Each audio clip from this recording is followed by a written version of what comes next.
faites bien de nous choisir, mesdames et messieurs. Bienvenue à ce programme spécial, un plateau spécial consacré aux hommages qui devront être rendus à cette grande personnalité panafricaniste. J'ai cité ici John Pombe Magufuli. Et sur ce plateau, je ne suis pas seul, je suis accompagné de quelques invités avec qui nous allons nous échanger autour de cette question éminemment importante. Aujourd'hui, il s'agit de la disparition de ces grands personnages africains. J'ai cité Magufuli, qui est mort depuis quelques jours seulement. Et il sera inhumé dans son pays. Je vais citer la République unie de la Tanzanie. Et sur ce plateau, je suis avec Maître Hubert Chiswaka, qui est directeur général de l'Institut de recherche en droits humains. Bonjour Maître.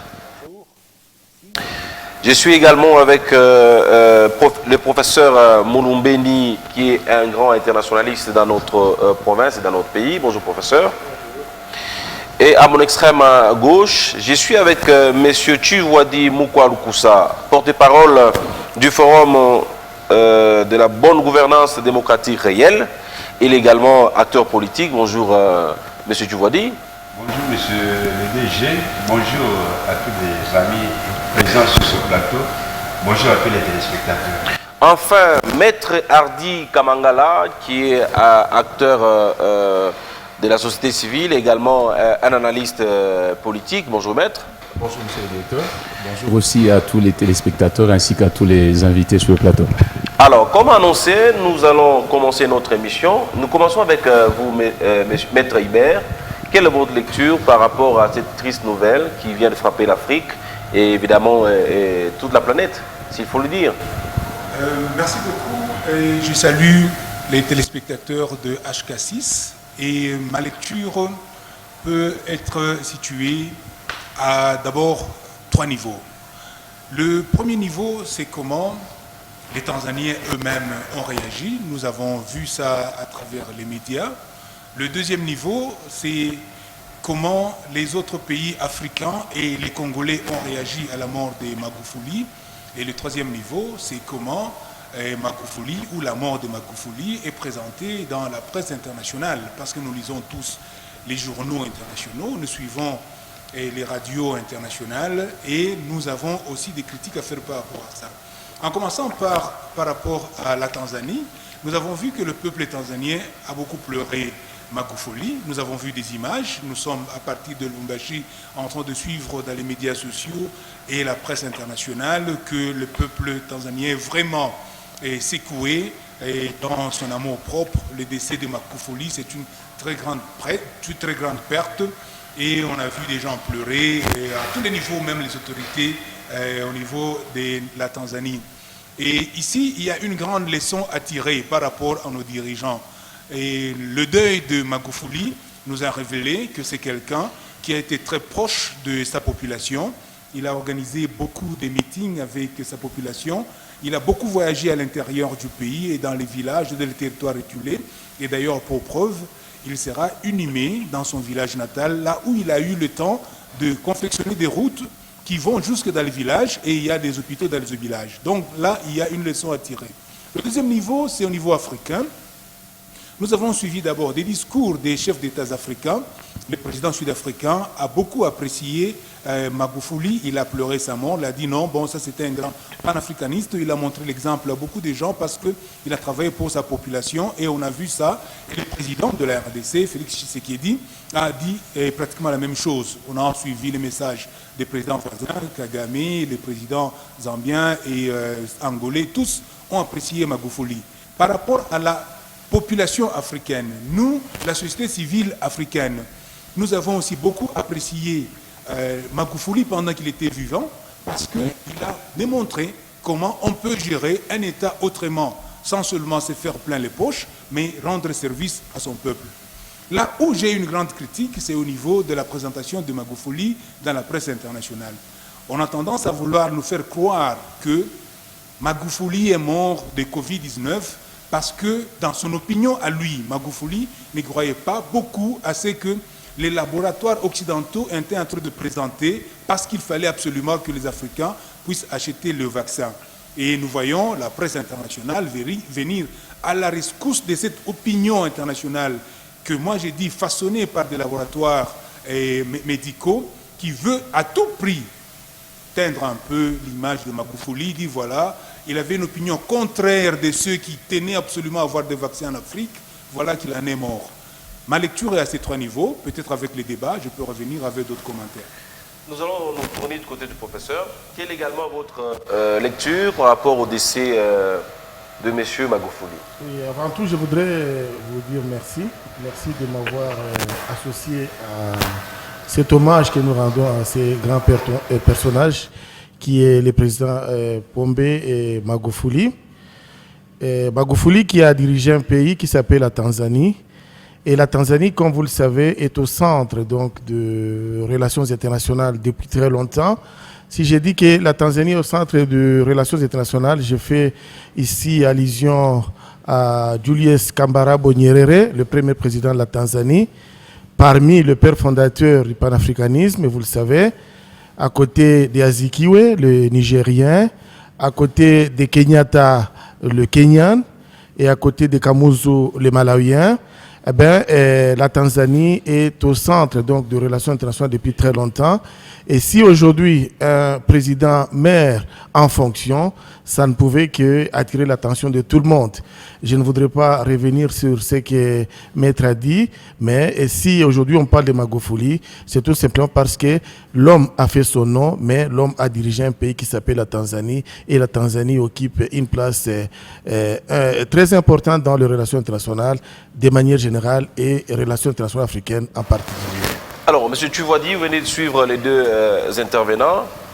Magufuli, qui a été président de la République unie de la Tanzanie, est mort en plein exercice de son 2e mandat, qui courait jusque-là de la première année. Alors ici, peut-on considérer que c'est une simple coïncidence, c'est-à-dire la mort naturelle, ou alors peut-on ici comprendre que c'est une conséquence logique de sa prise de position vis-à-vis de certaines actualités internationales, notamment la Covid-19? Merci beaucoup. Je pense que, en toute sincérité, la mort de feu président tanzanien n'a rien à voir avec la Covid.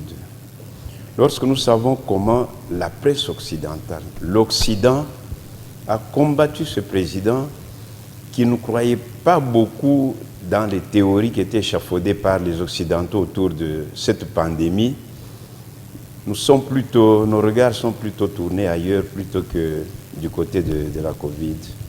Qui ne sait pas en Afrique ici que le président Magufuli était sur les traces des grands de ce continent, tels que Patrice Emery Lumumba, Thomas Sankara, les Boganda, tous les autres grands de l'Afrique. Et les prises de position du panafricain Magufuli n'ont jamais permis aux Occidentaux de dormir sur leur laurier. Magufuli lui-même se disait de nationalité africaine. Il était un Africain de la Tanzanie, comme il aimait le dire, et il détestait beaucoup les clichés de l'Afrique misérabiliste que les Occidentaux s'amusaient à véhiculer à propos de l'Afrique. Magufuli, c'était un afro-optimiste. Lui, il était pour une Afrique imaginative, une Afrique qui bouge et une Afrique qui gagne.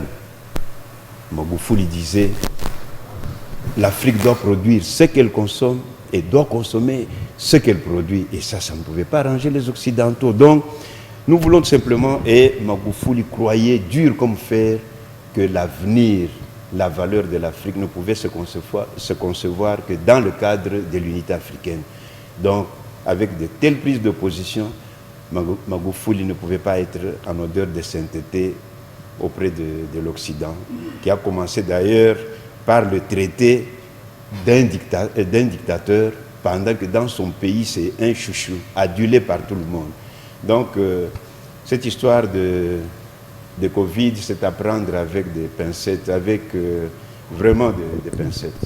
Alors, Betardi Kamangala, pour finir le premier tour, Magufuli est décédé, et dans la lecture des choses, des signes, on comprendrait facilement qu'il est mort dans les mêmes circonstances que Mosé.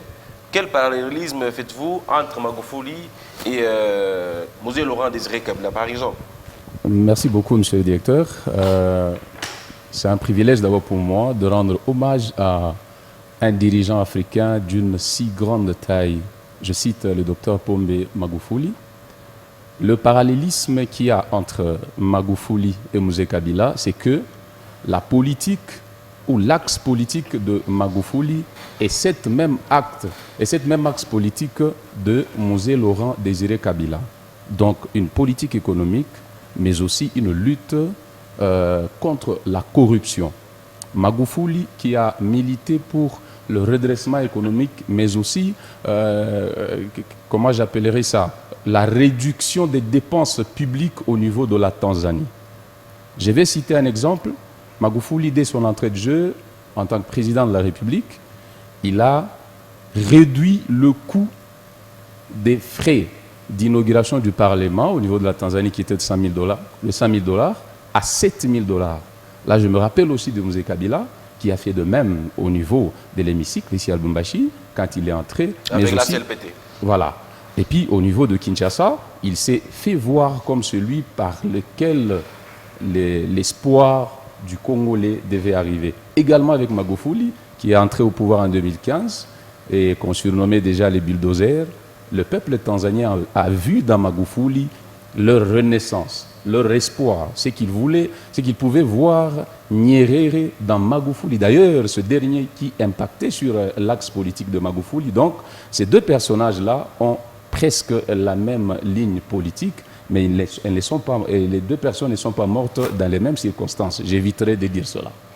Alors, Maître Hubert, on revient à vous. Lorsqu'on regarde l'action, même la lutte que prônait Magufuli, le développement de son pays, la prise de conscience de son peuple, il invitait tout le temps son peuple à avoir conscience de son avenir, à travailler pour la reconstruction de son pays, à faire beaucoup d'actions pour faire en sorte que l'Europe soit encore moins intéressante par rapport à la Tanzanie. Et au regard de tout ça, on comprend qu'il y a une certaine opinion, la communauté internationale par exemple, qui estime que Magufuli était au-delà de ce qui était réel. Quelle est votre lecture? Vous, en tant qu'un grand chercheur en droits humains, pouvez-vous croire ici que Magufuli a été la bête noire de la communauté internationale, ou alors ce sont les circonstances naturelles, comme je l'ai dit, la mort qui peut arriver à tout le monde? Je vais commencer par là où vous avez été. Je suis très convaincu que Magufuli est mort. Il est mort naturellement, comme tout être humain, et mourir. Mais cependant, vous avez commencé par demander ce que nous interprétons comme Africains, défenseurs des droits universels et de la position de la communauté internationale. Je trouve là aussi que c'est tout à fait normal. Peut-être que le professeur Georges Mulumbeni pourra en dire plus. Lorsqu'on a un État, l'État s'appelle une puissance qui est en train de s'établir et de se confirmer sur un échiquier, non seulement régional et international, ça bouge les autres États, les autres puissances. Et Magufuli était en train d'avancer, et la Tanzanie, dans ce sens, qu'on puisse, sur le plan économique, avoir suffisamment de muscles, et sur le plan sécuritaire, si vous regardez bien dans la région, les services de sécurité tanzaniens, que ce soit civils ou militaires, sont parmi les mieux organisés et mieux informés. Regardez pendant combien de temps la Tanzanie est stable sans qu'il y ait de guerre en Tanzanie, sans qu'il y ait même de tentatives de formation d'un groupe armé. Ça veut dire que les services de renseignement, les services militaires en Tanzanie sont très stables. Et lorsqu'on voit une puissance en train de monter comme ça, ce sont les intérêts économiques, géopolitiques, financiers d'autres puissances qui sont menacés. Et d'où les autres puissances, particulièrement occidentales, ont déjà commencé à développer dans leur laboratoire un certain discours à amener vis-à-vis de ces pays, vis-à-vis de ces dirigeants. Et ce n'est pas pour rien que vous voyez dans les radios internationales, le discours était beaucoup plus de nous convaincre de son négationnisme de la pandémie. Et pourtant, tout le monde a vu les effets de la pandémie. On est en train de dire, voilà, il nie la pandémie et pourtant les gens meurent. Mais ce n'est pas là le problème. Le problème, c'est que c'était une puissance qui était en train de se confirmer. Et Magufuli a travaillé dans ce sens-là. Ma lecture, c'est que, pour me résumer, il est mort naturellement, mais il nous a donné de très grandes leçons de relations internationales. Là, Mouloumbeni va commenter. Mais aussi, pour les Africains, la gestion de l'État, ce n'est pas seulement au regard des puissances occidentales, des partenaires internationaux. Vous pouvez bien gérer votre pays si vous bien utilisez les ressources internes. Alors, professeur, puisqu'il faut parler des relations internationales, vous êtes un grand internationaliste de renom au niveau du pays, même au niveau de la province ici.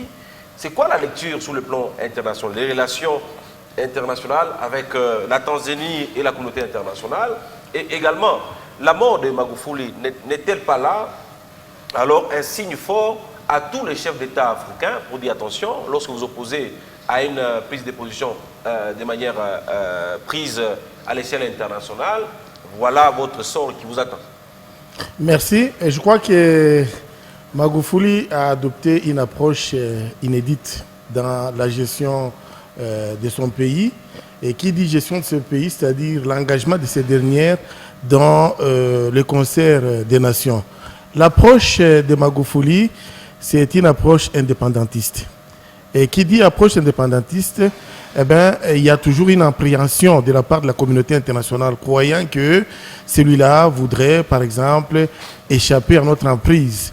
Donc, le président tanzanien, je l'ai dit ici, je peux les classer dans la 3e catégorie des panafricanistes. Si je les classe dans la 3e catégorie, je considère qu'il y en a qui ont commencé avec les panafricanismes déjà avant les indépendances en 1945 avec la conférence de Manchester. Je prends la 2e génération, c'est avec le Kwame Nkrumah et les autres à l'indépendance, et le Lumumba. Et aujourd'hui, nous classons dans la 3e génération Magufuli. Et qui entre dans le panafricanisme devrait avoir un discours qui est indépendantiste et lequel discours n'est pas très bien apprécié, n'est pas très bien compris par la communauté internationale. Si Magufuli aujourd'hui n'a pas été compris par les autres, c'est tout simplement parce qu'il a pensé que la Tanzanie pouvait se développer avec ses propres ressources. Il a pensé que la Tanzanie pouvait jouer le rôle de puissance régionale dans la région des Grands Lacs, pourquoi pas sur tous les continents africains, puisque comme vous le savez, ce rôle-là de puissance, de temps en temps, il est attribué par les puissances occidentales. Or, ici, Magufuli sortait de ces schémas-là pour faire la Tanzanie une puissance, faire de l'Afrique également une puissance. Eh bien, ça ne pouvait pas enchanter la communauté internationale. Là, j'épouse l'idée des maîtres qui dit que la mort de Magufuli, elle pouvait arriver dans n'importe quelle circonstance. Un accident, lui-même d'ailleurs le disait souvent. L'homme était préparé. Oui, lui-même le disait souvent qu'il pouvait mourir, malaria, je ne sais pas, diabète, problème de cœur, ainsi de suite. Il est mort. Mais, comme je l'ai dit tantôt, c'est le moment où Magufuli est mort qui donne occasion à la presse, à l'opinion internationale de se faire une idée, parfois négativiste vis-à-vis de Magufuli, mais c'est quelqu'un qui a une approche indépendantiste et cette approche-là ne pouvait pas être comprise facilement par tout le monde. Alors, M. Tuvouadi, je reviens à vous. Lorsqu'on lit les journaux publiés par certains médias internationaux, on sent ici qu'il y a une autre opinion qui est en train d'être formée. C'est-à-dire qu'on voudrait aussi présenter Magufuli. Lorsqu'on suit ses discours, tout ça, on a l'impression que c'était un homme parfait. Mais alors, quand on lit certains journaux, on présente Magufuli comme étant un dictateur. Chez lui, d'ailleurs, on fait même allusion au fait qu'il commençait à museler la presse et que la presse n'avait plus droit à la bonne information. On parle même des 6 journaux, si je ne m'abuse pas, qui ont été fermés et tout ça. Donc, on peut aussi ici comprendre que Magufuli n'a pas été que ce qu'on présente aujourd'hui, un homme parfait, un président qui luttait contre la corruption, contre l'emprise de la communauté internationale. Mais Magufuli, c'était également cet homme qui était devenu plus ou moins dictateur et ses actions étaient menées pour séduire la population. Pensez-vous aussi de cette façon-là? Écoutez, nous les Africains, avec Magufuli ensemble, nous savons que celui qui veut tuer son chien, il l'accuse toujours d'avoir des puces. Les Occidentaux, ils cherchaient par tous les moyens les poux sur la tête du chauve Magufuli. Malheureusement, ils n'en ont pas trouvé parce que ces arguments-là sont vraiment aériens et d'un simplicisme qui est dégoûtant pour nous. Nous convaincre, nous les Africains, les panafricanistes comme Magufuli, que Magufuli était dictateur pour quelqu'un qui travaille pour la cause africaine, pour la cause de son pays. Non, là, qu'ils attendent lorsque les poules auront des dents pour pouvoir nous convaincre. Nous ne sommes pas de cet avis-là, c'est normal. Ils n'ont jamais, comme le professeur Mouloumen l'a dit, ils n'ont jamais apprécié des Africains qui veulent se libérer de leur joug. Je m'appelle une fois, dans l'une des interventions de Magufuli, il a dit, nous Tanzaniens, vous Tanzaniens, nous Tanzaniens, les Occidentaux là ne peuvent pas nous faire gober un sentiment d'infériorité sans notre consentement. Il n'y a que lorsque nous consentons que ces gens-là viennent nous dominer. Si nous n'acceptons pas, ils ne nous domineront pas. Un tel discours ne pouvait pas arranger les Occidentaux. Ils ont cherché toutes sortes de qualificatifs, on lui a donné tous les superlatifs pour nous faire gober ce qu'eux veulent, mais ça ne passera pas. Nous n'acceptons pas. Ça, c'est un grand homme. Le nom de Magufuli est inscrit au panthéon des grands hommes, aux grands Africains, aux grands dirigeants africains. Les Occidentaux, d'ailleurs, Magufuli leur a prouvé que la gestion de la cité telle qu'eux nous l'ont apprise, ce n'est pas ça. Magufuli a rénové, a révolutionné la gouvernance dans son pays. Est-ce que vous pensez aujourd'hui, après 6 ans de règne, de gestion de la Tanzanie, Magufuli s'est fait comprendre au milieu de ses frères? Mais vous avez vu vous-même les scènes de tristesse, comment les gens sont tombés en syncope là-bas lors des funérailles à chose en Tanzanie. Non, ça c'est... Magufuli... C'est vu aussi la même chose à la mort de Mzee? Tout à fait, mais c'est la même chose. La lutte a-t-elle continué? Ah mais, on peut dire que Magufuli, c'était la poursuite de la lutte menée par Mzee, lui aussi qui était inspiré par la lutte de Lumumba. Ils sont dans la lignée des grands. Donc moi je parle, c'est-à-dire ici en tant que leader, oui. Quand vous mourrez, l'idéal serait que votre lutte puisse continuer. Parce qu'aujourd'hui, Magufuli n'est plus. Ma question est celle de savoir, est-ce que la population, parce que lui-même se disait, c'était un sacrifice. Il était devenu un sacrifice pour la Tanzanie. Est-ce que les Tanzaniens aujourd'hui, je vais parler également des Congolais qui ont perdu Mzee à l'époque, ont-ils compris la quintessence de la lutte des Mzee à l'époque, encore à ce jour? Est-ce que les Tanzaniens comprennent le sens de la lutte de Magufuli pour lequel même il a perdu sa vie? En tout cas, une très bonne question. Avoir les choses de près, reconnaissons que dans notre pays, la lutte de Mzee n'a pas été poursuivie par son successeur. Aujourd'hui, d'ailleurs, je ne sais pas si les dirigeants congolais gardent encore quelque chose de Mzee. Nous vivons, nous tous, vous et moi, dans ce pays. Quand le successeur de Mzee est arrivé, on a senti qu'il était aux antipodes de la politique menée par Mzee. Et nous avons même le sentiment que ça continue jusqu'à aujourd'hui. Regardez comment Mzee n'a pas voulu s'endetter à l'extérieur pour quoi que ce soit dans ce pays. Il a dit que ce pays est scandaleusement riche. Nous pouvons vivre et vivre heureux sans pouvoir recourir, sans tendre la main en permanence comme nous vivons aujourd'hui. Aujourd'hui, le Congo s'estime en droit fondé pour quémander. Même le vaccin qu'on rejette ailleurs, nous acceptons. Donc, Pour ce qui est de notre pays, nous pensons que le chemin de Mouzé et le chemin des dirigeants qui sont venus après lui sont tout à fait parallèles, ne se rejoignent pas encore quelque part. Mais pour ce qui est des Tanzaniens, nous formons le vœu de voir en Tanzanie jaillir, naître un nouveau Magufuli pour pouvoir continuer cette lutte qui est noble, qui nous enchante, qui nous honore, nous les Africains. Alors, Prof Béni, avant de revenir chez Maître Hardy, quelle est votre lecture par rapport à la lutte? Comme je le disais, Magufuli, effectivement, il est mort. Un homme engagé pour le développement de son pays. Il voudrait bien voir la Tanzanie se développer. Il a lutté contre la corruption. Est-ce qu'aujourd'hui, Magufuli est compris? Oui, je crois que je peux répondre à cette question à deux niveaux.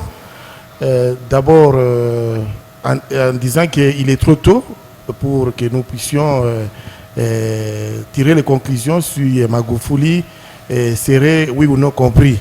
Mais si nous prenons ne serait-ce que l'évolution de la société tanzanienne, je crois qu'il y a un idéal que les Tanzaniens poursuivent depuis leur indépendance et que cet idéal, c'est le développement d'abord de leur pays. Développement sur le plan économique, développement sur le plan politique. Si j'ai dit développement sur le plan politique, vous verrez que ce sont les mêmes personnes qui dirigent la Tanzanie depuis son accession à l'indépendance. Les mêmes personnes, pourquoi? Parce que non seulement ils viennent tous d'un même parti politique qui s'appelle Chama Cha Mapinduzi, mais le combat qui a été mené par Nyerere a été poursuivi par Ali Hassan Mwinyi, Benjamin Mkapa, Kikwete et aujourd'hui Magufuli. Je crois que la succession de Magufuli telle qu'elle serait déroulée, je crois, nous démontre déjà que les Tanzaniens ne sont pas prêts à abandonner leur idéal de développer leur pays. Je crois que nous l'avons suivi. La dame qui a remplacé Magufuli l'a été dans les cadres les plus pacifiques du monde.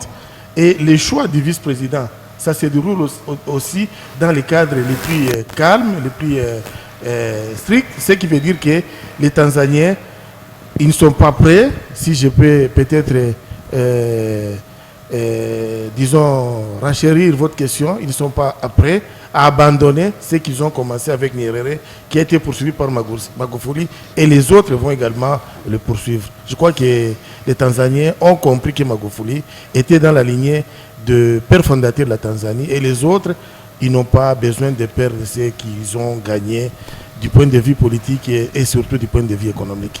Alors, Maître Adi Kamangala, vous venez de suivre les tours de table. Est-ce qu'aujourd'hui, nous pouvons parler des acquis solides que Magufuli a légués à la Tanzanie, de manière particulière, et à l'Afrique en général? Exactement. Pour Magufuli, je suis heureux de dire que les acquis politiques sur le plan économique, social, donc sur tous les domaines, d'abord à la Tanzanie, sont nombreux. Et les Tanzaniens ne peuvent qu'être heureux et bénis d'avoir eu comme président de la République John Magufuli. Nous allons revenir un peu avant l'accession de John Magufuli à la présidence. L'homme fut élu député en 1995. Après, il devient ministre, vice-ministre d'abord et puis ministre des Travaux publics. Il n'a pas été performant seulement en tant que président de la République, il a été d'abord plus performant en tant que ministre, où il a entrepris beaucoup de projets dans la voirie, les projets des routes, et toutes ces routes qu'il a construites là l'ont fait qu'il soit nommé, ou c'est pas, surnommé bulldozer. Au niveau de Chama Mapinduzi, il n'était pas les seuls, parce que nous n'allons pas compter seulement John Magufuli. Il y a toute une équipe de bonnes personnes, des personnes pragmatiques qui ont l'idéal du parti politique qui gère le pays depuis plus de 54 ans. Et à ce jour, les Tanzaniens ne sont pas encore déçus. Mais il est aussi à noter que la Tanzanie n'est pas obligée d'être gérée que par Chama Mapinduzi.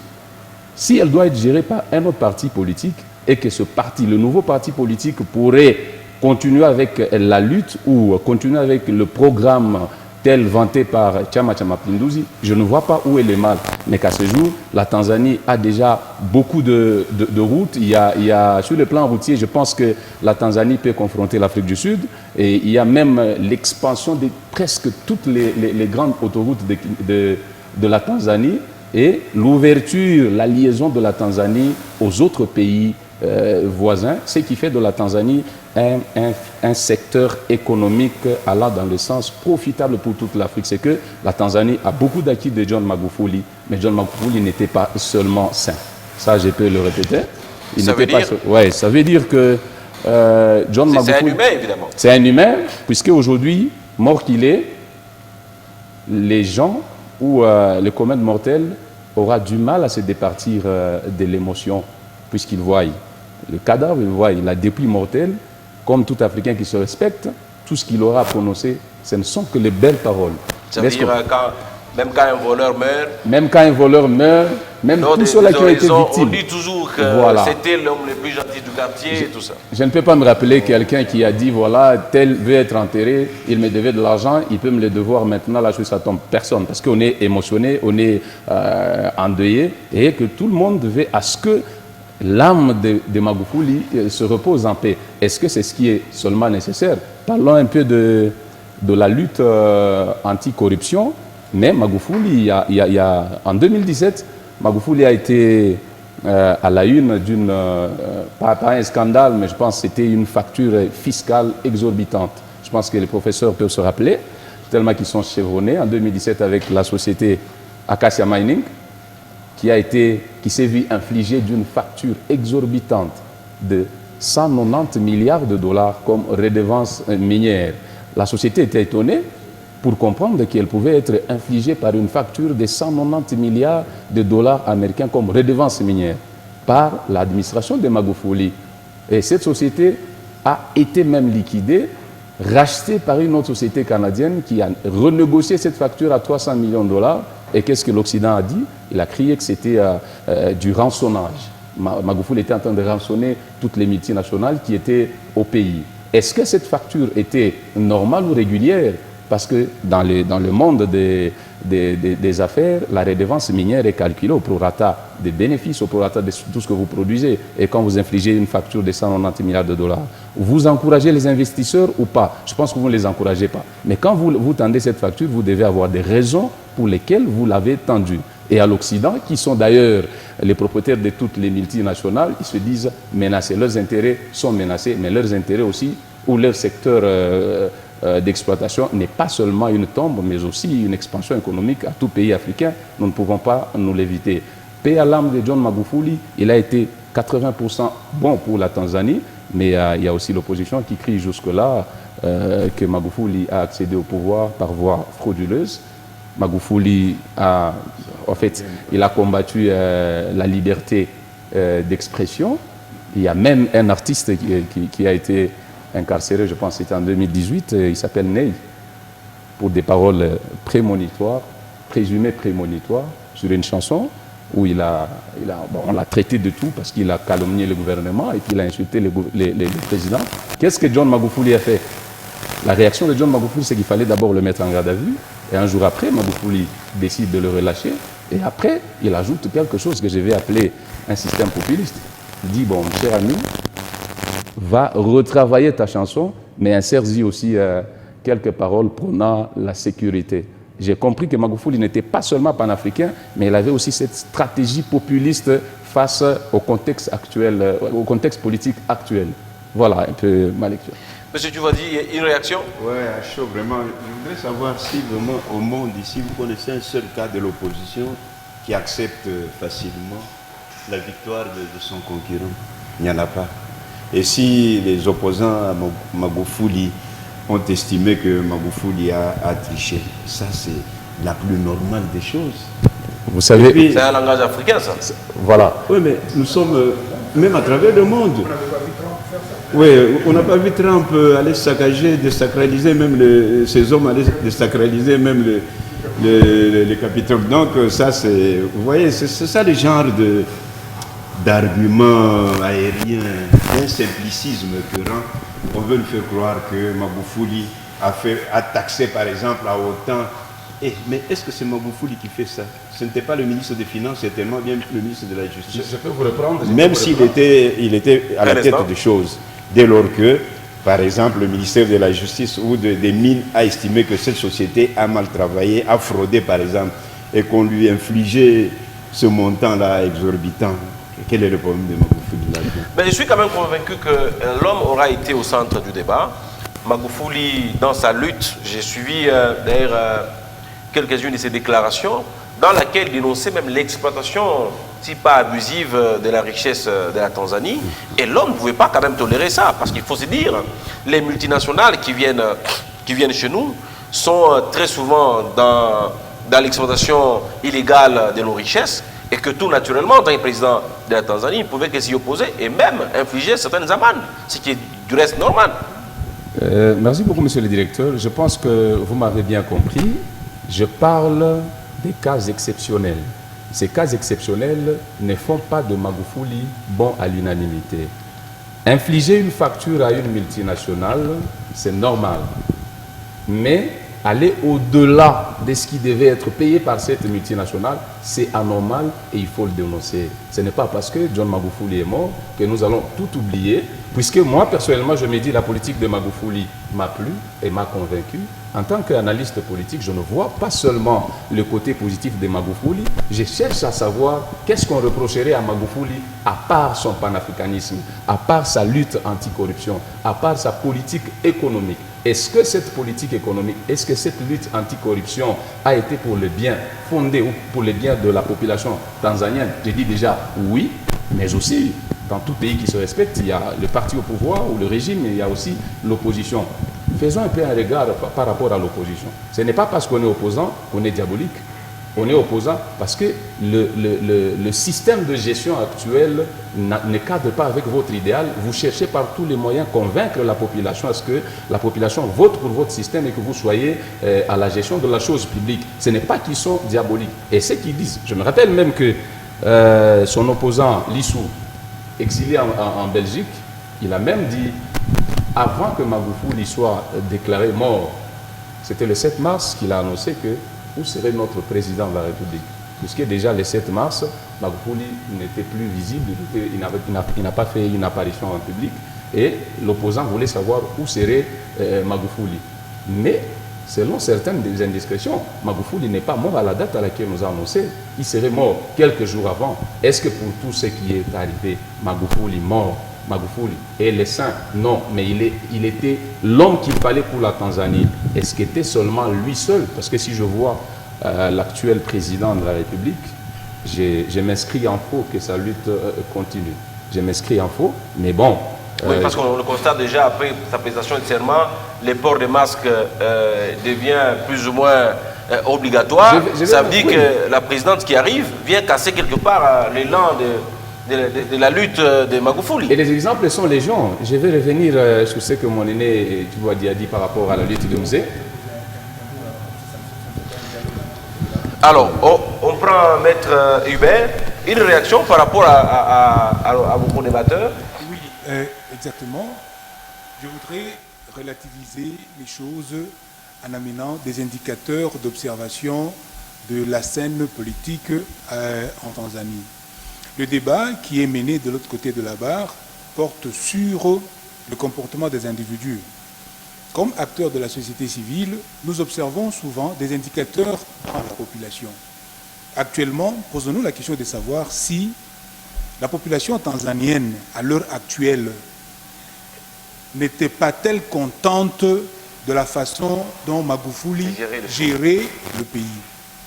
Je peux immédiatement répondre que la grande majorité de la population tanzanienne a été émerveillée par la façon de gérer la Tanzanie par leur président Magoufouli. Quel est l'indicateur qui nous montre ça? Nous avons beaucoup d'infrastructures qu'il a parachevées, et puis même dans l'opinion publique, des populations dans l'arrière-pays ont eu accès à des infrastructures de base, des routes, des écoles, des hôpitaux, et même les prix de certains denrées ont baissé parce que la situation était devenue normale. Mais par rapport à la liberté d'opinion, d'expression, d'association et d'association, parce que les confrères semblent dire que non, bon, il y a eu un opposant qui a donné un point de vue sur la façon de gérer de Magufuli, et il y a même une entreprise qui s'est plainte parce qu'on a sous-facturé les taxes. Et oui, ce sont des éléments du langage politique. Nous savons, comme défenseurs des droits de l'homme, d'ailleurs, comme animateurs des organisations des droits de l'homme, des fois, nous voulons faire pression, c'est ça le travail des organisations de la société civile. Nous voulons faire pression sur un dirigeant, nous cherchons tout ce que nous pouvons mettre sur son dos pour qu'il puisse fléchir. Et, malheureusement, dans plusieurs pays africains, on nous donne facilement ces armes parce qu'on réprime l'opinion et nous disons très facilement, voilà les dictateurs. Mais lorsque nous regardons cet indicateur en Tanzanie, est-ce qu'il y a eu beaucoup de répression? Nous n'avons pas beaucoup observé. Par contre, nous avons eu des indicateurs économiques qui sont en train d'évoluer. De ce point de vue, nous pouvons maintenant regarder du point de vue africain. Mon confrère a dit, non, bon, aujourd'hui, il y a de bonnes choses, on dit de bonnes choses sur Magufuli parce qu'il est mort. S'il était vivant, on continuerait à critiquer. Non, regardons dans le contexte. Dans la même région, et le président burundais, son voisin, il est décédé il n'y a pas longtemps. Est-ce qu'on a, même ici, à HK6, est-ce qu'on a organisé une table ronde pour discuter du président burundais? Non. Pas du tout. Ça veut dire que l'opinion publique internationale avait beaucoup d'indicateurs positifs venant de la Tanzanie que de Burundi. Le président burundais est mort, il y en a même qui ont fêté. Et le confrère a dit que non, quand il meurt, dont tout le monde est affligé. Non, il y a certains chefs d'État, quand ils meurent, on tire leur corps sur la voie publique.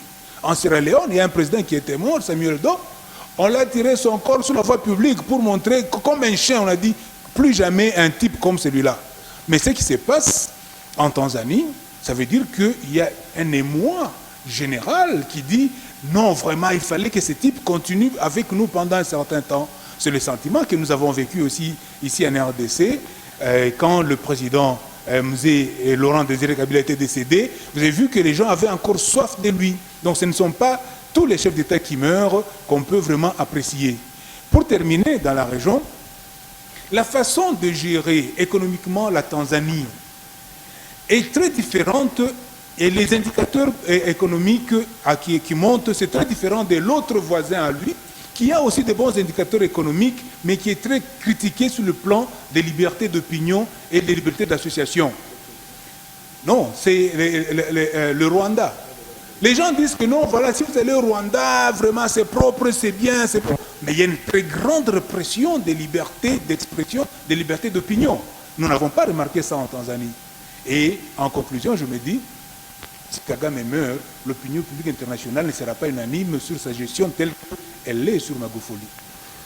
Pourquoi, selon vous? Non, il a une main de fer, il est en train de gérer son pays avec un régime politique et policier. En Tanzanie, en Tanzanie, il y a eu beaucoup de libertés, mais au Rwanda, il n'y a pas autant de libertés. Nous sommes en train de voir comment les gens sont en train de fuir le Rwanda pour venir chez nous. Avant de prendre l'un des discours de Magufuli, je vais me tourner du côté du professeur. L'actuelle présidente de la Tanzanie a été vice-présidente du temps de Magufuli. Pensez-vous qu'à ce niveau, va-t-elle continuer avec les regards de Magufuli ou va-t-elle vite réajuster les tirs pour ne pas subir le même sort? Oui, réajuster les tirs, c'est possible. Mais ce qui est vrai, la Tanzanie, je l'ai dit et je le répète, a un idéal qu'elle est en train de poursuivre. D'abord, l'idéal du point de vue politique. Quand on dit Tanzanie, on dit la République unie de Tanzanie. Ça signifie que vous avez deux entités différentes. Il y a les Tanganyika et les Zanzibar. Deux cultures différentes. Les Arabes d'un côté et les chrétiens de l'autre. Mais ces gens-là, ils cohabitent depuis 50 ans, 60 ans. Et personne ne peut aujourd'hui remettre en cause ce que les Tanzaniens ont gagné pendant 60 ans. Ce n'est pas cette dame qui a été à côté de Magufuli qui va changer. Je vous l'ai dit ici tantôt que la manière de son accession au pouvoir, ça s'est passé dans les conditions les plus démocratiques. On a lu la Constitution. Que dit la Constitution tanzanienne? Soit c'est la vice-présidente, heureusement elle est en vie. Si elle pouvait aussi mourir ensemble avec Magufuli, ce serait donc le président de l'Assemblée. Et je suis sûr que si la dame mourait avec Magufuli au même moment, le président de l'Assemblée accéderait au pouvoir en Tanzanie sans qu'il y ait des problèmes. C'est pour dire que la dame qui est arrivée, elle sait ce qu'elle doit faire et elle n'est pas prête à s'écarter donc de la ligne de conduite des Tanzaniens, aimée par tout le monde. Je voudrais profiter de l'occasion ici pour placer un mot par rapport à l'opposition en Tanzanie. L'opposition existe, mais l'opposition n'a pas d'argument. L'opposition est là. L'opposition n'a pas de programme. L'opposition n'a pas d'argument? N'a pas d'argument, puisque ça fait 60 ans, plus de 60 ans, qu'elle ne sait pas faire partir le Chama Cha Mapinduzi. Ailleurs, on avait aussi des partis dominants, mais ils sont partis. Si nous prenons l'Afrique du Sud avec l'ANC, c'est vrai que l'ANC est là, mais à un certain moment, l'ANC a bougé, tout simplement parce que les autres montés, ils avaient quelque chose à présenter à l'opinion.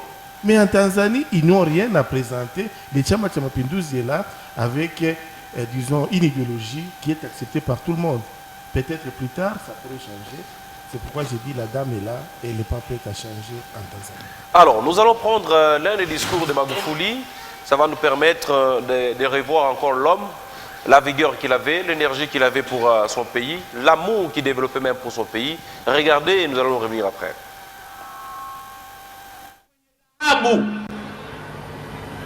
Dhahabu walikuwa wanasomba makonteina na makonteina. Wanakwambia wanachukua mchanga. Sasa kama ni mchanga, kwa nini unausafirisha kupeleka Ulaya? Kama ni mchanga, si usafirishe hata Kinyerezi ukajenge daraja. Lile lilikuwa shamba la bibi lingine. Dhahabu yetu imesombwa, tumeachiwa mashimo, wananchi wameendelea kuwa maskini. Na maeneo yaliyokuwa na dhahabu nzuri wanafukuzwa, wanachimba wao. Mikataba ilikuwa inasainiwa Ulaya bila hata Watanzania wa hapa kujua. Mimi nilikuwa serikalini miaka 20. Nimebadilisha huu taratibu. Tukasema lazima tukae kwenye meza tuzungumze. Mliyasikia yaliyozungumzwa na baadhi ya Watanzania waliokuwa mapapeti wa hawa watu. Serikali itafungwa, hamwezi tukashindana na wazungu. Tumewabana kisawasawa, mpaka wameanza kutoa pesa na gawio, na tukaunda kampuni inayoitwa Twiga. Wameshaachia bilioni 100 na kesho wanaleta tena bilioni 100 za faida zilizopatikana hapa. Hizi fedha ndizo tunazipeleka kwa wananchi wanyonge, kwenye mahospitali, kwenye madawa, kwenye mashule, kwenye barabara. Hivi vilikuwa havipatikani, lakini msifikiri wanavitoa kwa raha. Adui yao mkubwa namba 1 ni mimi, kwa sababu ninakwamisha mambo yao, kwa sababu ninakwamisha mambo yao. Lakini mimi nakwamisha kwa niaba yenu. Mimi nimezaliwa kwenye familia maskini, na ndiyo maana nasema kazi ya urais ni sadaka kwa Watanzania walio maskini. Nilifanya vibaya, nimefanya vizuri. Hawawezi wakafurahi, na huu ndio ukweli. Tumeingia kwenye swala la corona. Tumejenga hospitali za mkoa 10. Tumejenga hospitali za wilaya 98. Tumejenga hospitali za rufaa 4. Hatukukopa hela kwao. Wanaona gele, wanaona wivu. Voilà, nous venons de suivre, chers invités, l'un des discours de Magoufouli, un discours poignant. Je vais rapidement prendre les commentaires de tout un chacun d'entre vous, parce qu'il ne nous reste que 5 bonnes minutes pour chuter avec notre émission. On commence avec vous, Maître Hubert. Votre lecture, votre commentaire par rapport à ces discours poignants. Pour la seule minute que vous m'accordez, commenter ce discours poignant, je dois tout de suite dire à l'opinion publique que pour tenir un discours, il faudrait être conscient de la réelle politique. La réelle politique, vous voulez parler comme ça à l'opinion internationale, il faut des très bons services de sécurité. Parce que dès que vous commencez à parler comme ça, c'est normal que les autres puissances vont chercher à se rassurer que vous ne continuez pas à nuire à leurs intérêts. Quand j'ai entendu ces discours, en 1999 ou au début 2000, j'ai entendu un discours, le chef de l'État, Laurent Désiré Kabila, disait, vous avez vu cette dame qui est venue en jupette, qui disait que eux pour négocier, j'ai dit, allez dehors, ça c'est quoi ça? Et notre chef de l'État n'a pas traîné beaucoup trop longtemps. Pour parler comme ça, rassurez-vous que vous avez autant de sécurité. On entend des gens parler comme ça, comme des Poutine, comme des Trump, comme des présidents et chinois. Pour les présidents africains, je conseillerais beaucoup plus, si le chef de l'État congolais peut me suivre, de beaucoup plus travailler dans la diplomatie et de se rassurer qu'il nous fait à nous de bonnes routes avant d'aller affronter ces puissances-là. Il nous fait des hôpitaux dans lesquels nous pouvons nous faire soigner. Il nous construit des écoles. Un tel discours, il faut vous rassurer que vous avez déjà terminé tout ça et les services de sécurité dans le pays fonctionnent. Parce que dans notre pays, vous voyez ce qui se passe au Béni. Nous ne pouvons pas dire que nous avons des bons services de sécurité, même pas d'armée. Il ne faut pas oser faire un tel discours. Professeur. Oui, le président Magoufouli a bien, en prenant, disons, la parole devant sa population sur ce ton-là, il prenait déjà des risques. Il prenait des risques puisque, comme Maître venait de le dire, rares sont les dirigeants africains qui ont tenu de tels langages. Et vous verrez que la plupart qui ont tenté donc de tutoyer l'Occident, eh bien, ils n'ont pas pu être nés. Prenez les discours que tenait Thomas Sankara, presque les mêmes. Tenez les discours que, disons, donné le président Gaddafi, c'était les mêmes. Les discours de Mzee, c'était les mêmes. Donc, comme Maître l'a dit, en prenant ou en tenant un tel langage vis-à-vis de l'opinion internationale et en s'adressant à l'Occident, c'est qu'on est en train de prendre de gros risques et c'est ce que Magoufouli a fait.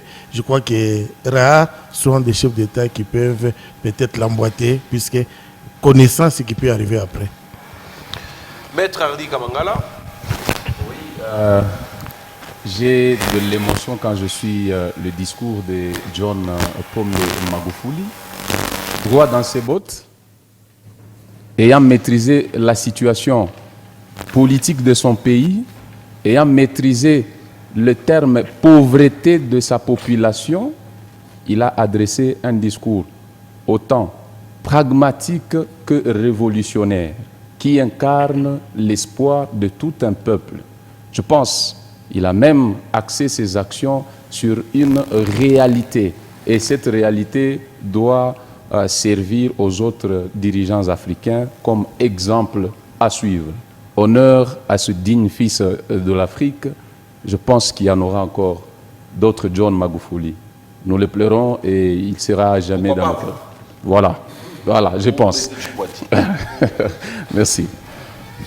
Je ne voudrais pas revenir sur ce que mes co-débatteurs ont dit ici, mais je voudrais insister sur l'aspect politique. Je constate que John Magoufouli, c'est un bâtisseur et puis un homme de forte conviction.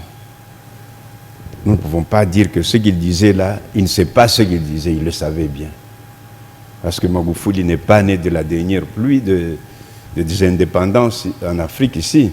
Il le savait bien. Et sur le plan politique, il nous a prouvé que la politique, c'est la science du bien de tous, du bien collectif. du bien des hommes et des États. Contrairement à ce que nous voyons par exemple dans un pays comme le nôtre ici où la politique c'est la voie d'enrichissement rapide, la grotte d'Ali Baba pour des ascensions vertigineuses, les honneurs, l'argent, les belles femmes, les somptueuses villas, les belles limousines. Magoufouli nous a donné une grande leçon. Il a travaillé pour son peuple. C'était un serviteur des serviteurs et non un seigneur des seigneurs comme nous le vivons dans des pays comme le nôtre. Oui, maître. Pour l'intérêt public, je voudrais dire que mon point de vue, c'est qu'il faudrait avoir une politique diplomatique comme celle de Nelson Mandela, ayant évalué la capacité de nuisance de son adversaire. Mandela a dû jouer pour ne pas affronter comme Magoufouli l'a fait, et Mandela a avancé et a fait avancer l'Afrique du Sud. Et le point de vue sur lequel je voudrais souligner, Magoufouli l'a fait, il a défié l'Occident parce qu'il était très sûr de ses services. L'armée tanzanienne et les services de renseignement tanzaniens sont les plus stables dans la région. Lui peut se permettre ça.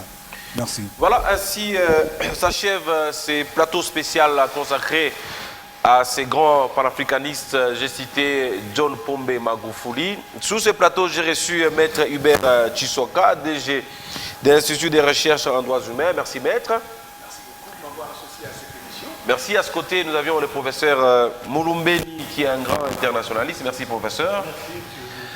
Merci à vous, monsieur Chiwadi, pour votre brillante intervention dans cette émission. Vous n'avez pas fini mon nom. Monsieur Chiwadi, Moukwalukusa.